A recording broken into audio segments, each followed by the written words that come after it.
오늘 본문 말씀은 창세기 22장인데요. 창세기 22장 15절부터 우리가 19절까지 말씀을 함께 보려고 하고요.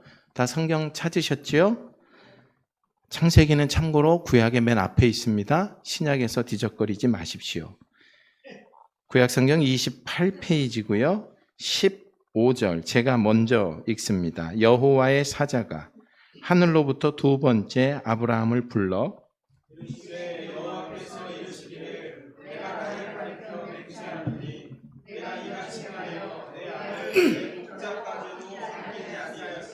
내가 네게 큰 복을 주고 네 씨가 크게 번성하여 하늘의 별과 같고 바닷가의 모래와 같게 하리니 네 씨가 그 대적의 성문을 차지하리라.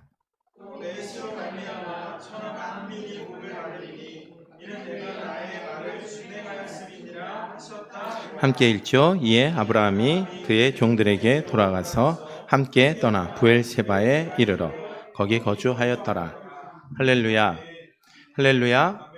저는 예배 중에 특별히 말씀 중에 우리 성도님들에게 이렇게 아멘을 많이 유도합니다.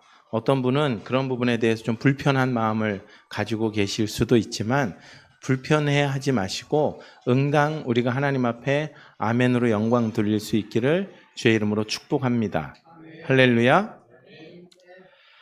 제가 오늘 수요 설교를 한다고 익히 목사님이 여러분들에게 안내나 아니면 전화나 이렇게 해서 공지를 혹시 하셨습니까?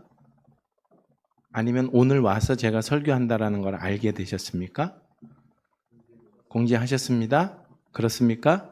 네. 그러면 제가 한 말씀 좀 체면을 무릅쓰고 또 송구함을 무릅쓰고 한 말씀 드리겠습니다. 외부 강사이지요. 예, 다음번부터 저는 이제 제주 나갑니다. 다음 주 주일 지나고 월요일이면. 다음번부터는 미리 공지가 됐으면 이번에 오시는 목사님 식사 제가 한번 대접해 드릴게요 하는 성도들이 있으면 좋겠어요. 이분하고 절대 얘기한 거 아닙니다. 네. 여러분들이 복 받는 비결이라고 저는 믿습니다. 네. 아니 여기 지금 보니까 이렇게 젊은 층도 계신데 우리 MZ세대들이 이런 거 별로 싫어하거든요. 저도 제가 제 밥 사 먹을 수 있는 돈이 있어요. 그러나 우리가 신앙생활 한번 제대로 한번 해보자 이런 생각이에요. 그렇게 해주실 수 있죠? 그래요. 저 말고요. 저는 이제 못 옵니다. 이렇게 얘기한 이상에 저는 이제 못 옵니다. 와도 제가 사 먹도록 하겠습니다. 두 번째는 이 교회 수요일날 오늘 본당에 제가 제일 먼저 들어왔습니다. 여러분 5분 10분 평상시에 원래 미리 오시죠? 근데 오늘만 늦게 오신 거죠? 네, 그렇게 이해하겠습니다. 특별히 누구에게 보여주려고 그러는 거 아닌데 누구에게 보여주려고 하는 건 아니지만 특별히 외부 강사가 오면 누구에게 보여주려고라도 일찍 오세요. 그렇게 해서 말씀을 사모하고 예배를 사모할 수 있는 여러분들 되시기를 주의 이름으로 축복합니다. 옛날 부흥사 목사님들은 이런 걸 어떻게 얘기했냐면 똑바로 해 너희들 그런 것도 못하면서 말이야 이렇게 얘기했는데 저는 그렇지 않아요. 할 말은 하는데 잘 얘기합니다. 우리 그렇게 신앙을 좀 잘 정리해 가십시다. 할렐루야. 네, 그래요. 먼저 표선 세움교에 있었을 때 제가 그 빈 공간인데도 올레길을 제가 이렇게 걷다가 처음 들어가게 됐어요. 이분이 거기 계신지도 몰랐고 감리교회네 길을 걷다가 들어갔어요. 너무 앙증맞은 거예요. 그냥 규모가 단순히 작다 이런 개념보다 그 작은 규모에 아마 목사님이라고 저는 그 당시 생각했는데 성도들이어도 상관없고요. 교회에 이렇게 손길이 아기자기하게 있는 모습을 제가 보면서 이 교회는 뭔가 좀 살아있는 교회다 이런 생각을 하게 됐고요. 그 이후에 제가 이분에게 전화를 했고요. 한번 만나서 우리 식사합시다 했고요. 그러고 나서 제가 어떻게 해서라든지 우리 세움교회를 조금 협력했으면 좋겠다 이런 생각을 갖게 됐습니다. 이 말씀을 제가 드리는 이유는 그 작은 교회에서 이제는 하도해가 갑자기 커졌잖아요. 여기가 그죠? 제가 보기에는 제주도에서 가장 큰 부지인 것 같아요. 감리교회 중에. 할렐루야. 예, 아멘 해주셔서 감사해요. 근데 이제 갑자기 이렇게 부지가 커지고 건물도 그러면 손 닿을 때가 많잖아, 그죠? 제가 저희 교회 얘기를 잠깐 할게요. 저희 교회 고석훈 권사님이라고 계신데요. 이름까지 다 나가죠? 네. 고석훈 권사님, 제가 제주 온 지 이제 2년 3개월밖에 안 된 애송인데요. 제주 생활 얼마 안 했잖아요. 그런데 우리 월정교회 너무 감사한 게 있어요. 저희는 작은 잔디밭이 있어가지고 그 잔디밭을 1년에도 몇 차례씩 이렇게 그 잔디를 깎거든요, 기계로. 근데 저는 그걸 할 줄 몰라가지고 제가 한번 해보려고 그랬더니 우리 고석훈 원사님이 목사님 이런 거 하시는 거 아니에요. 목사님은 이런 거 하는 거 아니에요. 그러시더라고요. 저보다 한 10살 위에시거든요. 목사님은 이런 거 하는 거 아니에요. 그럼 저 뭐 해요? 그랬더니 말씀 보시고 기도하시고 성도들을 위해서 그렇게 해주세요. 마치 내가 안 하는 것이냐? 하죠. 그랬더니 그러면 그거 하다가 시간이 남으시면 목사님 차라리 들어가서 주무세요. 그 시간이 낮 시간이었거든요. 차라리 들어가 주무세요. 이런 거는 성도들이 하는 거예요. 이렇게 얘기하시더라고요. 너무 감사했고 좋았습니다. 뭐 어쨌든 본인이 다 하시니까 그래도 제가 그 다음에 그래도 뭘 도와줄까 하고 이렇게 유선으로 하는 긴 전기선으로 하는 거거든요. 그 전기선을 끊고 막 갔다가 또 줄 혼자 막 하고 그러니까 제가 뒤에서 줄을 밀고 당기고 해줬어요. 장로님 그런 일만 도와줘도 큰 도움이 되죠, 장로님, 그죠? 장로님 죄송합니다. 목사님이시구나. 네, 죄송합니다. 영안이 어두워서. 장로님 그런 것만 도와줘도 그죠? 큰 도움이 되지 않겠습니까? 그거 하다가 우리 고석훈 원사님한테 무지하게 혼났어요. 목사님, 이런 거 하지 마시라니까요. 나 뒤에서 줄만 잡아줬는데 막 뭐라 그러는 거예요. 차라리 들어가서 주무시라 그랬잖아요. 말이 혼내키는 거지 얼마나 그 한마디 한마디 말에 그래. 목사를 단순히 위한다라는 개념보다 목사가 무엇을 해야 하는지를 정확히 자리매김해 주시더라고요. 성도들이. 그러니까 제가 더 말씀을 연구하게 되고 기도하게 되고 성도들 신방하는 일에 더 노력하게 되었던 거죠. 오늘 말씀을 들어보면 그래서 목사님이 저렇게 말씀을 잘 전하시는구나 라는 생각은 제 생각이고 그런 면에서 여러분들이 함께 은혜 받으면 되겠어요. 자, 본문 말씀 가지고 우리가 함께 은혜 나누려고 하는데요. 15절 말씀 우리가 다시 한번 볼게요. 15절 같이 읽어요. 여호와의 사자가 하늘로부터 두 번째 아브라함에게 나타났다라고 하면 첫 번째 나타난 것이 있겠네, 그죠? 이게 전제돼야지 두 번째라는 걸 이해할 수 있잖아요. 그럼 첫 번째는 언제 나타났을까에 대해서는 1절이에요. 1절 말씀입니다. 시작. 그 일 후에 하나님이 아브라함을 시험하시려고 그를 부르시되 여기서 한번 불렀구나. 그리고 오늘 본문 말씀은 두 번째구나 라는 걸 알 수 있는 거예요. 그럼 첫 번째는 왜 불렀을까라고 하는 의문을 가지고 성경을 보는데 여러분들에게 부탁드릴게요. 여러분, 성경은 의심하면 안 돼요. 성경은 우리가 의심할 만한 그런 책이 아니에요. 성경은 우리의 믿음을 올리고 우리가 하나님을 바라볼 수 있는 그러한 책이에요. 믿습니까? 그런데 성경은 여러분 의문은 가지셔야 돼요. 의심하지 말되 뭐는 가져라? 의문을. 왜 하나님이 아브라함을 불렀을까에 대한 의문이에요. 하나님이 불렀겠어? 이건 의심이에요. 그러나 하나님이 왜 부르셨을까? 그를. 이런 의문을 가지고 여러분들이 성경을 보다 보면 여러분들의 신앙생활도 하나님은 왜 나를 세움교회 보내셨을까? 월정교회 안 보내시고 표선에도 여러 교회가 있는데 하나님은 왜 표선 다른 교회에 나를 보내지 아니하시고 나를 왜 이곳에 보내셨을까? 나를 왜 김종범 목사님을 만나게 하셨을까? 나를 왜 이 성도들과 함께 공동체로 이루어 나가게 하실까? 왜 이 시기에 내가 이 교회를 다니는데 왜 하드웨어가 이렇게 갑자기 커졌을까? 대한 의문을 가지고 그 답을 얻을 수 있는 거예요. 맞아요? 그래서 성경은 뭐 해야 된다? 의문을 가져야 돼요. 성경의 의문을 갖는 데는 여러분 원칙이 있어요. 대체적으로 성도들이 성경을 읽을 때에 대체적으로 이러한 오류를 범해요. 뭐냐 하면 먼저 읽고 자신이 은혜를 받아요. 아, 그렇지. 이 말씀 통해서 은혜를 받는데 여러분 순서를 조금 바꾸셔야 돼요. 무슨 얘기냐 하면 창세기만을 봤을 때도 시기적으로는 벌써 한 4,000년경의 이야기예요. 지금부터. 성경학자들마다 조금 보는 시각이 조금 다르겠습니다만은 4,000년 전 이전이고요.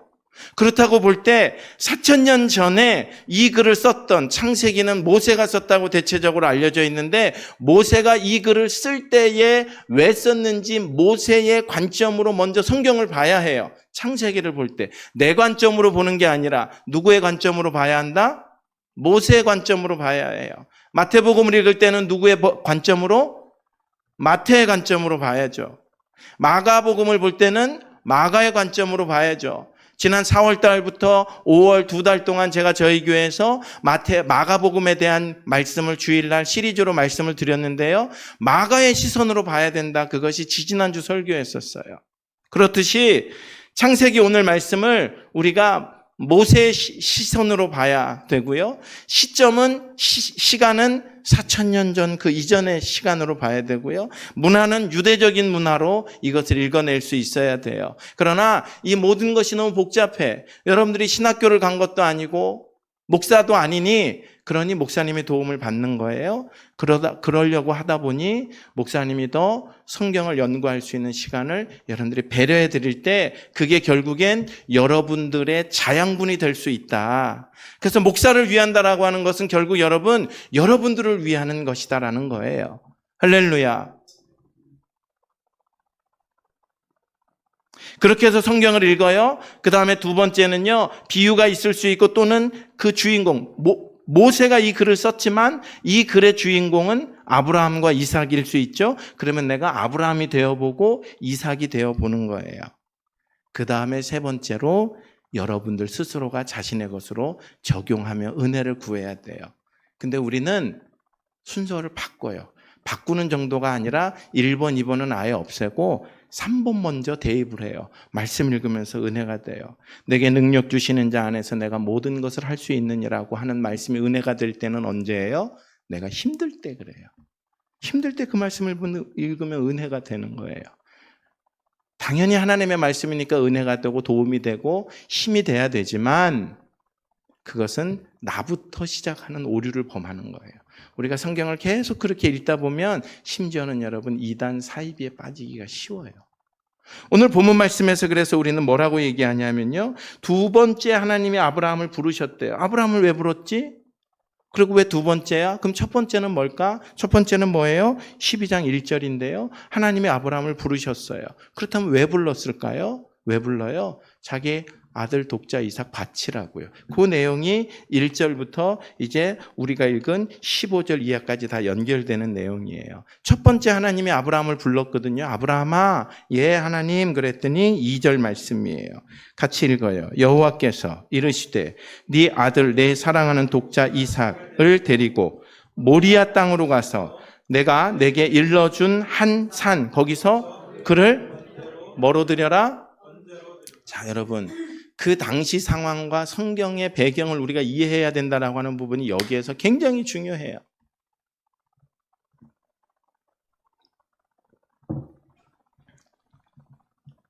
저는 이 말씀을 오늘 말씀의 제목도 얘기 안 하고 간다. 죄송해요. 말씀의 제목은 뭐냐 하면 진짜 순종이에요. 한번 시작. 예. 우린 순종하며 여기까지 온 거예요.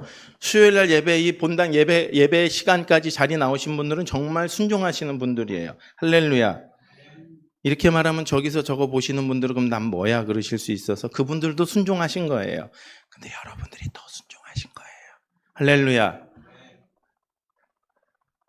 그런데 우리 오늘 정말 진짜 순종 한번 해보시자고요. 네? 할렐루야. 원래 제가 좀 전에 식사하면서 목사님 몇 시까지 설교하면 돼요? 그랬더니 8시 반에 예배 마쳤대요. 제가 보기에는 안 끝날 것 같아요. 좀 어려울 것 같아. 네.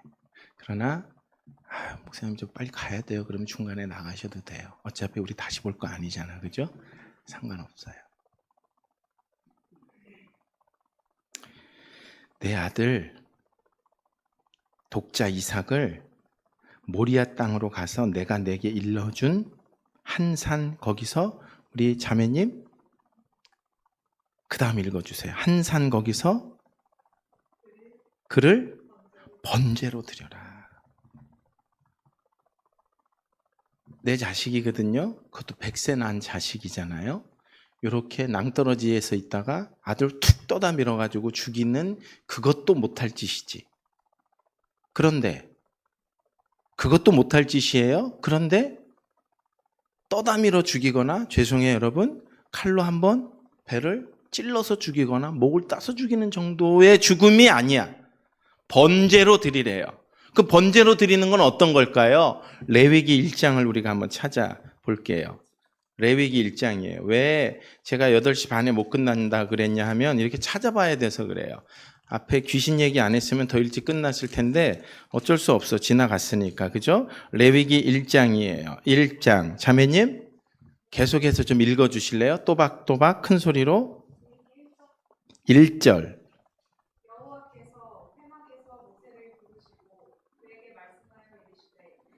계속.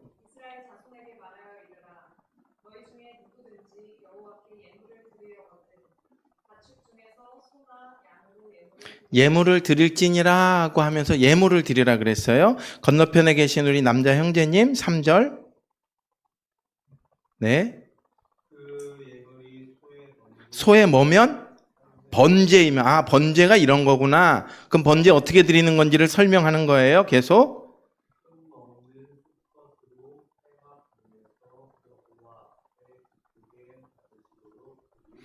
자, 번제를 드릴 때는 하나님이 기쁘게 받으시게 드려야 돼요. 근데 하나님이 기쁘게 받으시려면 어떻게 해야 될까요? 4절 이어서 계속.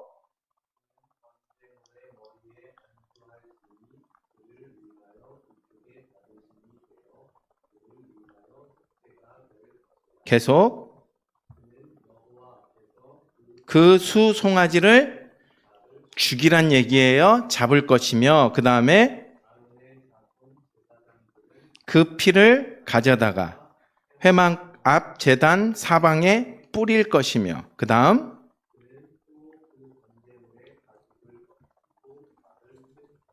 네, 제사장 아론의 자손들은 제단 위에 불을 붙이고 불 위에 나무를 버려놓고, 아론의 자손 제사장들은 그 뜬각과 머리와 기름을 제단 위에 불 위에 있는 나무에 버려 놓을 것이며, 그렇게 해서 불로 싸질러라는 거예요.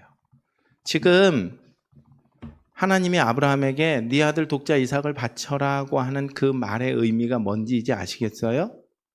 어떻게 하라는 거예요? 아브라함이 이삭의 머리에 손을 얹고 너는 이제 죄송해요. 뒤져줘야 되겠어. 그렇게 하자. 그리고 일단 목을 따요. 그럼 여기서 피가 나오죠? 피가 다 나오면 사람이 당연히 죽지 않겠어요? 그것만도 처참한데 그렇게 해서 피를 뽑고 난 다음에 팔, 다리를 다 잘라내고 머리에 뿔이 있으면 뿔도 잘라내고요. 배를 갈라서 안에 있는 내장 다 끄집어내고요.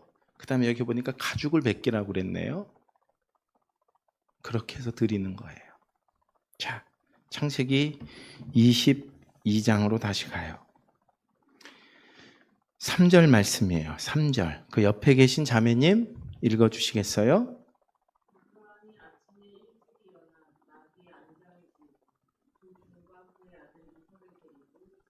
뭐 했을?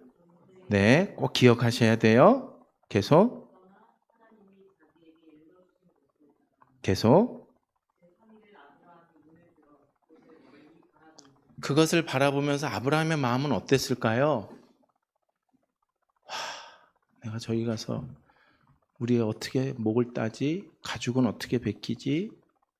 팔, 다리, 모가지는 어떻게 끊으며 그 속에 내장은 어떻게 꺼집어내야 되며 그것을 쫙 펴가지고 나무에다가 위에 올려놓고 불을 질러야 되는데 이걸 어떻게 해야 할까를 고민하지 않았을까라는 게 제 생각이에요.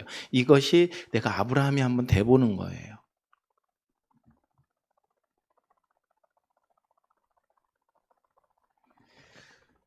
제3일에 아브라함이 눈을 들어 그곳을 멀리 바라본지라. 뒤에 계신 세 분의 자매 형제님들, 죄송하지만 결혼하셨습니까? 네. 자녀분들이 없으십니까? 네. 이걸 상상하고 아이를 낳으실 수 있겠습니까? 이런 일은 있어서도 안 돼요. 앞에 계신 우리 장로님, 목사님, 이런 질문 많이 받았을 거예요. 과거에 부흥회나 이런 데서.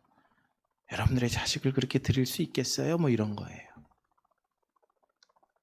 우리 김 목사님은 하실 수 있을 것 같아요. 목사니까. 아이가 둘이니까 하나 정도는, 그죠? 목사잖아. 여러분, 이거는 가능하냐 안 하냐를 떠나서 이런 일은 있어서도 안 돼요.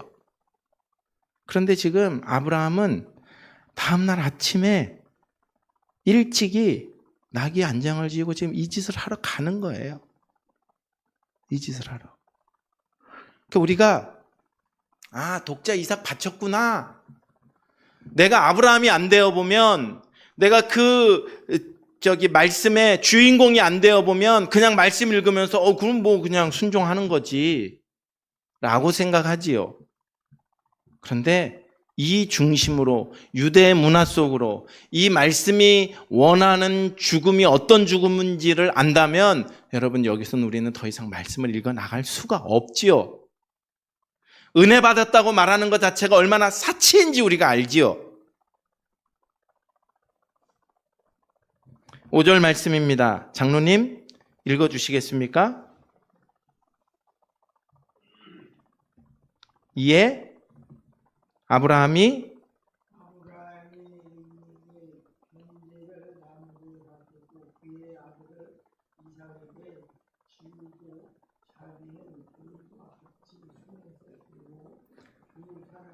동행했다. 자, 5절 말씀 제가 다시 읽을게요. 이에 아브라함이 종에게 이르되 너희는 나귀와 함께 여기 기다리라. 그 다음 시작. 내가 아이와 함께 저기 가서 예배하고 우리가 너희에게로 돌아오리라 하고. 자, 여러분 굉장히 중요해요. 뭐냐 하면 아브라함이 멀리 산을 바라보고 그리고 있다가 산 밑에서 자기 종들에게 너희들은 여기 있어라. 그리고 내가 이삭과 우리 아들과 함께 올라갈 거야. 그리고 이제 내려올 거야. 그런데 내려올 땐 누구만 내려와요? 내려올 땐 누구만 내려오죠? 각본상으로 하면 자기 자신만 내려와야 되죠. 근데 거기 뭐라고 쓰여 있어요? 우리가 함께 내려올 거야 라는 말이 있어요. 야, 이게 아브라함의 믿음이구나. 그래서 이대로 하나님은 아브라함을 축복해 주셨죠. 그래서 여호와 이레라고 하는 이름을 그에게, 그 지역에, 그 땅에 주셨고요. 수풀에 순양이 걸려가지고 있게 하셨고, 이삭을 찌르려고 할 때 하나님이 스톱을 걸으시고, 그리고 나서 아브라함에게 그 이삭 대신에 양을 바치게 하셨어요. 그가 고백한 대로 됐어요. 내가 올라가서 우리가 하나님 앞에 제사 드리고 나만 내려올 거야. 사실 각본상으로는 그래야 되잖아요. 그런데 우리가 내려온다 그랬는데 하나님은 그의 입의 고백을 들어주셨어요. 순종의 축복이에요. 할렐루야. 여러분, 순종하는 거 힘들어요. 조금 전에도 제가 그런 말씀 드렸지만 외부 강사님 오신다고 내가 내 주머니를 털어서 그게 금액이 얼마가 중요한 게 아니야. 시간을 내야죠. 신경을 써야죠. 관심을 가져야죠. 내 지출이 돼야 되잖아요. 그러니까 신경 쓰는 건데 그러한 순종도 우리가 쉽지 않은데 이 순종은 여러분 이건 있을 수도 없는 일이라고 말했으나 하나님은 그의 입술의 고백을 들어주셨어요. 우리가 올라가서 우리가 내려올 거야 라는 말씀을 하셨는데 과연 그렇게 하셨죠. 그러면서 6절이에요. 아브라함이 시작. 이에 번제 나무를 가져다가 그의 아들 이삭에게 지우고 자기는 불과 칼을 손에 들고 두 사람이 동행하더니 이삭이 그 아버지 아브라함에게 말하여 이르되 내 아버지여 하니 그가 이르되 내 아들아 내가 여기 있노라. 이삭이 이르되 불과 나무는 있거니와 번제할 어린 양은 어디 있나이까. 자, 여러분 물어요. 이삭은 자신이 번제 당할 거를 알았을까요? 알았을까요? 어떻게? 몰랐어요. 몰랐다. 이제 뭐 몰랐든지 알았든지 둘 중에 하나지 뭐. 그렇죠? 자, 우리 자매님은 알았다고 그랬네. 왜 알았을까요? 몰랐어? 갑자기 이제 다시 취소? 알았는지 몰랐는지 몰랐다? 알았다. 알았다. 내가 몰랐다 그래요. 죄송해요. 알았다. 어떻게 그렇게 힌트를 받았어요? 7절 말씀에 이삭이 얘기하잖아요. 번제할 어린 양은 어디 있죠? 아버지 아브라함이 번제를 하는 것을 이삭은 여러 번 봤어요. 이제까지. 전제할 수 있죠? 가정할 수 있어요. 이건 합리적인 가정이에요. 여러 번 했어요. 그때마다 어떻게 벌려서 어떻게 죽였으며 어떻게 제사를 드렸는지 알아요. 근데 오늘은 유독 뭐가 없다? 번제할 양이 없어. 근데 자기가 지금 뭐를 지고 가죠? 나무, 칼과 불을 자기가 들고 가는 거예요. 저는 알았다고 생각해요. 더 확실한 증거를 여러분들에게 말씀드릴게요. 오늘 제가 여러분들에게 말씀의 제목을 진짜 순종이라고 그랬는데 아브라함이 하나님 앞에 한 순종도 엄청난 순종이에요. 다시 말씀드리지만 여러분들의 자녀 모르겠어요. 여러분들에게 얘기는 그만두고 저에게는 큰아들 25살짜리가 있고 작은 아들이 21살이에요. 이 아들 중에 하나 바치라고 하면 저는 못 바치겠어요. 차라리 하나님 저 목사 때려칠게요. 그냥. 저는 이렇게 할 것 같아요. 근데 자 아브라함은 그 말씀이 떨어지기가 무섭게 아침에 일찍 일어나서 나귀와 안장에 짐을 올리고 종들을 같이 가서 산 밑에까지 간 다음에 너희들은 여기 있어라. 내 아들과 함께 올라갈 거야. 올라갔다가 우리가 다시 내려올 거야. 올라가는 중에 이 자식 이삭이 좀 샷더마우스 하고 갔으면 좋겠는데 또 조잘조잘 떠드는 거예요. 뭐라고요? 아버지 이상한데요? 내가 이제까지 봤었을 때 아버지는 양이 이렇게 딱 이렇게 흠없는 양, 레위기서에 있잖아, 그죠? 흠없는 양을 바쳐야 되는데 왜 양은 없어요?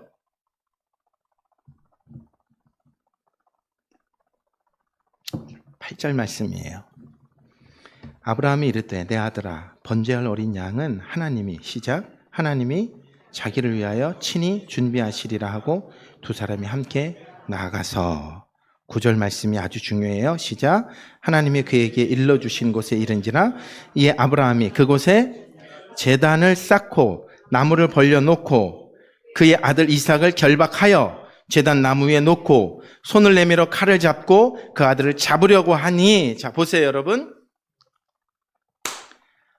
아브라함이 이삭을 모리아산으로 가지고 올라가 바칠 때쯤에 이삭의 나이가 대략 20세가 넘는 나이예요. 20세 전후로 추정을 해요. 그러면 아브라함의 나이는 몇 살이죠? 120세 정도 돼요. 아브라함은 여러분 향년 167세를 살고 죽었거든요. 그러면 지금의 나이 100세, 요즘에 많이 기대 수명, 평균 수명이 늘어나서 100세 살이를 하는데 100세쯤 사는 것으로 봤을 때 167세, 160세에 120세 정도라면 지금의 나이 한 80성 정도의 고령의 나이예요. 그의 아들은 15세에서 20세 전후가 되는 거예요. 그렇다면 지금 이 모임 중에서 가장 연세가 높으신 분이 목사님이신가요? 네.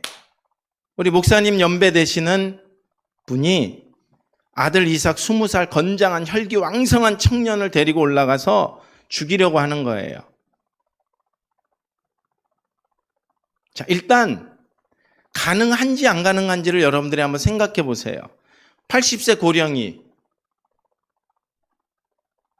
강호동이면 가능하겠죠. 남을 제압하는 게. 근데 20세 혈기왕성한 청년을 어떻게 제압하겠느냐. 이게 가능할까? 평상시에 하루에 300개, 500개씩 푸시업을 한 할아버지였었다면 근육이 발달하고 이게 능력이 있어서 그 자식 하나 때려 눕혀가지고선 할 수 있겠지만 일반적으로 보면 여러분 이것은 불가능한 상황이에요. 그리고 더없이 제가 충주라고 하는 곳에서 사역을 할 때인데요. 그때 주일학교 아이들을 데리고 물에 갔어요. 근데 한 아이가 물에서 오르락내리락 하는 거예요. 야곱의 사다리 마냥. 뭐 하고 있는 거죠? 물에 빠진 거예요. 제가 얼른 들어갔어요.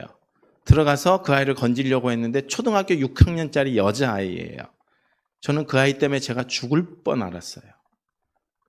얼마나 힘이 센지 나를 지어밟고 누르면서 지가 살으려고 그러는 거죠. 저는 강원도에서 유년 시절을 지냈고 거기에서 흙탕물 막 장마 시절 지나갈 때 제가 막 강을 횡단하던 그런 생존 수영을 한 사람이기 때문에 그때 순간 하나님이 지혜를 주셔서 제가 더 깊이 들어갔더니 얘가 저를 놔주더라고요. 그래서 물 좀 더 먹인 다음에 살려냈어요. 죽음의 직전에 이르면 초인간적인 힘이 발휘되거든요. 아브라함이 아버지 번제할 양은 어디 있죠? 하나님이 준비하실 거야. 아멘 할렐루야.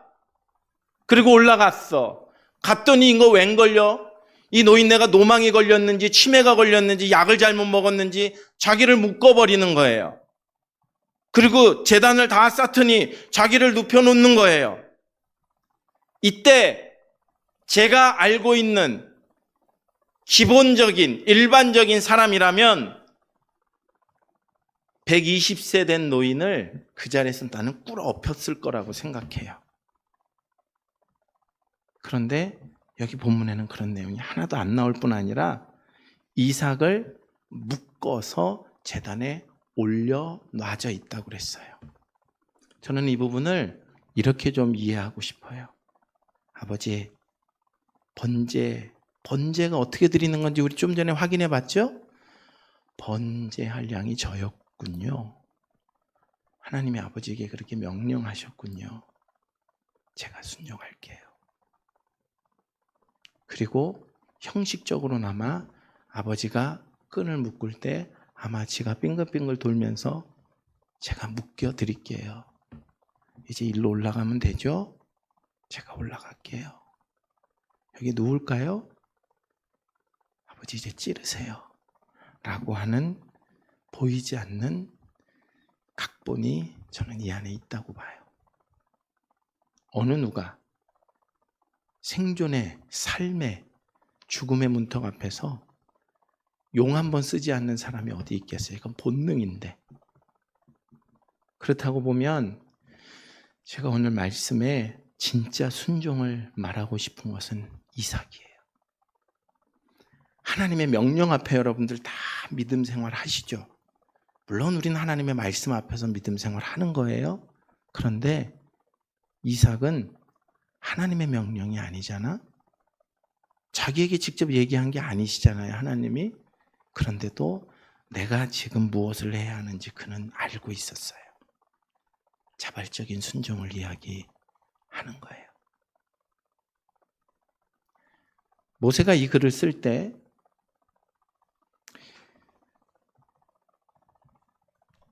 12절 말씀인데요.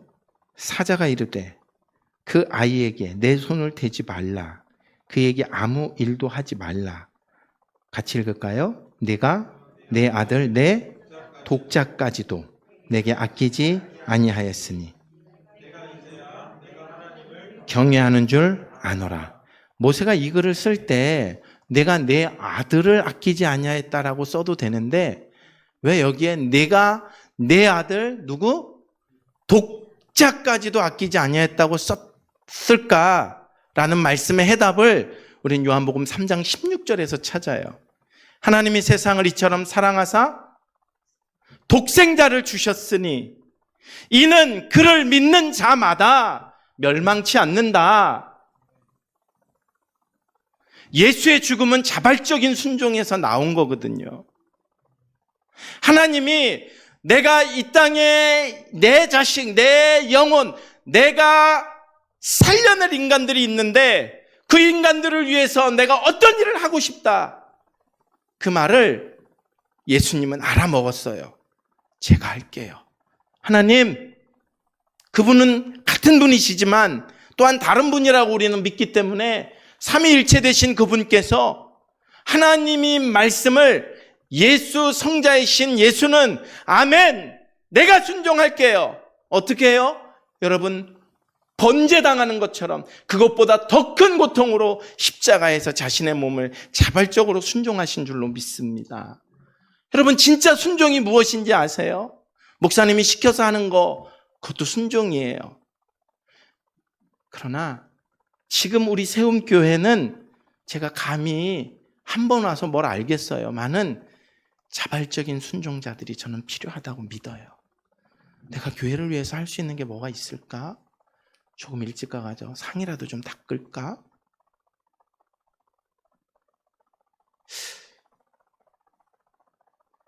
이제 곧 여름이 다가오겠죠?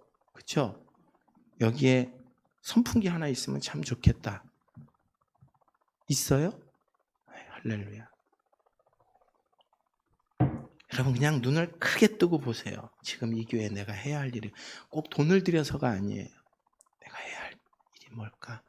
시키기 전에 누군가가 이야기하기 전에 여러분들의 자발적인 순종이 이 교회를 세워나갈 줄로 믿습니다.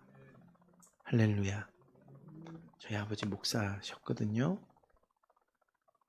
처음 개척을 할 때 아버지 설교하시고 누나가 피아노 반주하고 형이 현금바구니 돌리고 어머니는 대표기도 하셨어요. 그나마 다행인 것은 저희 형제가 6형제예요. 아버지 설교하니까 일단 교인은 확보가 돼요.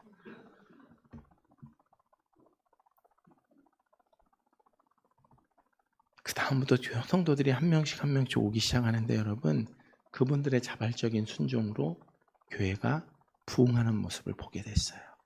이렇게 해서 교회를 3개를 개척하신 아버지의 모습을 보면서 이게 과연 쉽지 않구나. 그러나 성도들의 순종으로 교회가 세워지는구나 라는 것을 보게 됐어요. 우리 김종범 목사님 제가 이렇게 같이 사귀어 보니까 말을 잘 안 하더라고요. 제가 과거에 아버지 목사셨던 목회자 가정에 그 어린 시절에 그 눈으로 제가 이분을 이렇게 바라봤어요. 그랬더니 우리 표선생교회를 얼마나 사랑하는지 보이더라고요. 그래서 제가 가까이 지나게 됐어요. 한 말씀만 제가 더 드릴게요. 김종복 목사님이 저보다 한 15살 아래예요. 근데 지난 월요일에 제가 제주를 같이 여행을 한 바퀴를 했어요. 진짜 꼬박 한 바퀴를 삥 돌았어요. 제주 사람들은 절대 안 하는 거예요. 한 바퀴를 삥 돌면서 제주에 여기저기 순교의 흔적들이 있거든요. 선교의 흔적들이 있어요. 기회가 되면 한번 부르세요. 제가 표선 세운교회를 위해서 한번 자발적인 순종을 할게요. 네. 정말 기가 막혀요. 제주도. 한 바퀴 돌면서 제가 가지고 있었던 노하우를 다 전수했어요. 목사님 여기는 이런 곳이에요. 여기는 이런 곳이에요. 여기 이런 곳이에요. 하면서 말씀드렸어요. 그러면서 제가 이런 말씀을 했어요. 목사님 나보다 15살 정도 아래인데 참 존경스럽다 라는 말씀 제가 드렸어요. 여러분들 교회 목사님 괜찮은 목사예요. 그렇게 알고 계시죠? 믿고 계시죠? 기도합시다.